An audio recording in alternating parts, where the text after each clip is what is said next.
If you've got 5 minutes to spare and need a refresher on the Game of Thrones saga, here's a quick breakdown of everything that happened in Season 4. Just steer clear of any royal weddings along the way.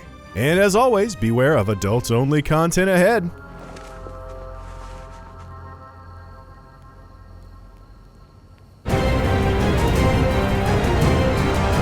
Season 4 introduces another major piece of the Westerosi puzzle, as Prince Oberyn Martell and Ilaria Sand of Dorne arrive in King's Landing to attend King Joffrey's wedding.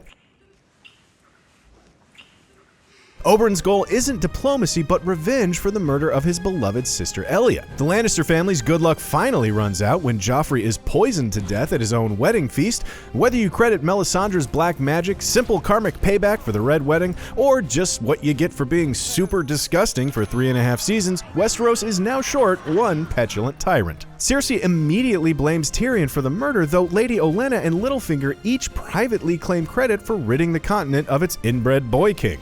Marjorie is advised to seduce Joffrey's successor Tommen ASAP, which feels a little soon because, man, he's a child. Meanwhile, Sansa takes the opportunity to slip out of the city and join her Aunt Lysa at the Vale along with Littlefinger, who wastes very little time before manipulating his way into power and grooming Sansa for her next great challenge. Cersei orders Jaime to hunt down the fugitive Sansa, but with Jaime's good side finally winning out, he instead gives his newly forged Valyrian steel blade Oathkeeper and the bumbling Squire Podrick to Brienne of Tarth. Her mission is to find and protect Sansa, thus repaying a debt owed to the late Catelyn Stark. Tyrion attempts to use his wits to defend himself while on trial for Joffrey's murder, but when even his lover Shae betrays him, Tyrion has no choice but to call for trial by combat. Cersei chooses the mighty Gregor Clegane, aka the Mountain, as her champion. When both Jaime and Bronn decline, Prince Oberyn is only too happy to step up and claim his revenge. And he's nearly successful.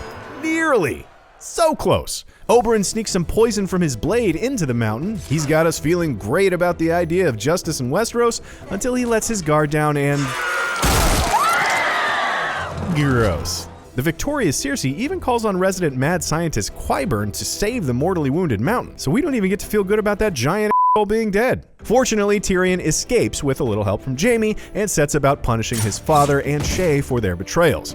Having taken care of family business, he joins Varys for a trip across the narrow sea to Essos, where Daenerys is learning that being a queen is about more than having a massive army and 3 dragons. Even as she liberates the slaves of Meereen, the other cities of Essos rise up in rebellion. Dany sends the faithful, though recast, Daario away to help maintain order and puts her invasion of Westeros on hold. She's dealt a major blow when an intercepted message reveals that Ser Jorah has been a spy all along. Making matters worse, her dragons are going through dragon puberty and torching livestock and people alike. Dany has no choice but to banish Jorah and seal her fire-breathing adolescence away in a vault. Although if anybody's having a rough go in Season 4, it's still Theon Greyjoy. After months of Season 3 torture, he's now developed a bad case of Stockholm Syndrome and fully become Reek, the cowardly pet of the sadistic bastard Ramsay Snow. Ramsay, determined to earn the Bolton name from his father, sets about claiming territory from the Ironborn and hunting for Bran and Rickon, the only threats to his family's control of Winterfell.